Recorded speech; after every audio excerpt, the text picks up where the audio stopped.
Chennai super Kings first match ఓడిపోయి IPL 2026ని చాలా డల్గా స్టార్ట్ చేసింది. మరోపక్క ఆర్సీబీ ఫస్ట్ మ్యాచ్ కలిసి ఫుల్ జోష్లో కనిపిస్తుంది. టు బి హానెస్ట్, ఈ మ్యాచ్ సిఎస్కేకి చాలా ఇంపార్టెంట్ ఆర్సీబీ కన్నా. ఆల్మోస్ట్ ఇది డూ ఆర్ డే మ్యాచ్ అంటే సిఎస్కేకి. ఎందుకంటే ఇప్పటి వరకు సిఎస్కే ఐపీఎల్ హిస్టరీలో కేవలం 2 సార్లు మాత్రమే ఫస్ట్ మ్యాచ్ ఓడిపోయింది. IPL 2022 and IPL 2026.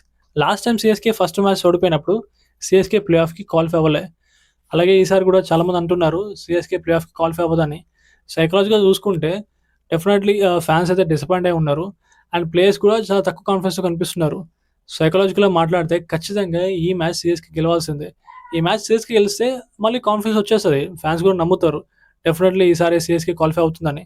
బట్ ఒకవేళ ఆర్సీబీ గెలిస్తే సైకలాజికల్ పాయింట్ ఆఫ్ వ్యూలో ఇక సిఎస్కి ఎలిమినేట్ అయిపోయినట్టే, అసలు థింక్ కూడా చేయరు కంబ్యాక్ ఇస్తుందని. ఎందుకంటే ఆల్రెడీ ఫ్యాన్స్ అయితే చాలా డిసప్పాయింట్ అయిపోయారు, డిప్రెషన్లో ఉన్నారు, ఇంకా నిజంగానే డిప్రెషన్కి వెళ్ళిపోతారు. అండ్ ప్లేయర్స్ కూడా చాలా లో కాన్ఫిడెన్స్తో కనిపిస్తున్నారు, వాళ్ళు ఇంకా లోకి వెళ్ళిపోతారు.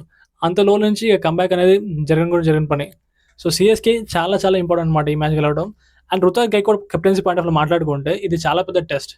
ఈ మ్యాచ్ అతను గెలిస్తే ఓకే అందరు నమ్ముతారన్నమాట, రుతురాజ్ గైక్వాడ్ మంచి కెప్టెన్ని కొనసాగించవచ్చు అని. బట్ ఒకవేళ ఈ మ్యాచ్ కూడా ఓడిపోతే చాలా క్వశ్చన్స్ రేజ్ అవుతాయి. చాలామంది ఇక్కడ స్టెప్ డౌన్ అవ్వమంటారు, తనకన్నా సంజుకి కెప్టెన్సీ ఇవ్వడం బెటర్ అంటారు. ఏదేమైనా సరే రుతురాజ్ గైక్వాడ్కి సిఎస్కేకి ఇది చాలా పెద్ద test. And RCB point of మాట్లాడితే వాళ్ళ టీం ప్రాపర్గా సెట్ అయిపోయింది, అసలు వాళ్ళు చేంజెస్ చేసుకోవాల్సిన అవసరం లేదు, సేమ్ టీంతో వచ్చేస్తారు. బట్ సిఎస్కేకి టీమ్ సెలెక్షన్స్ ఇంకా ప్రాపర్గా లేదు, కొన్ని చేంజెస్ చేసుకోవాల్సి వస్తుంది.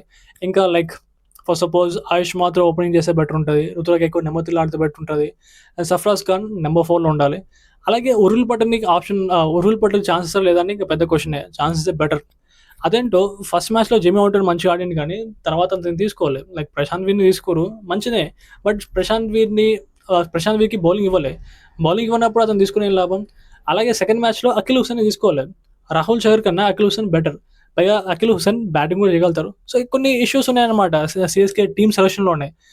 పైగా ఈ మ్యాచ్ జరిగేది చిన్నస్వామి అంటే తెలిసిందే, అది definitely complete flat pitch, batting pitch అది.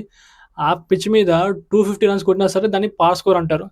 జస్ట్ ఇమాజిన్ ఒకవేళ ఆర్సీబీ ఫస్ట్ బ్యాటింగ్ చేసి 250 రన్స్ కొడితే సిఎస్కే చేసేస్తుందా?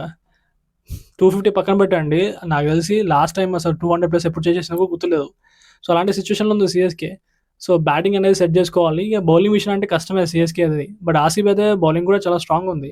హజల్వుడ్ లేకపోయినా జేకబ్ డఫీ చాలా మంచిగా చేస్తుండు, దాంతో అసలు హజల్వుడ్ మిస్ అవుతున్న ఫీలింగే తీసుకురావట్లే.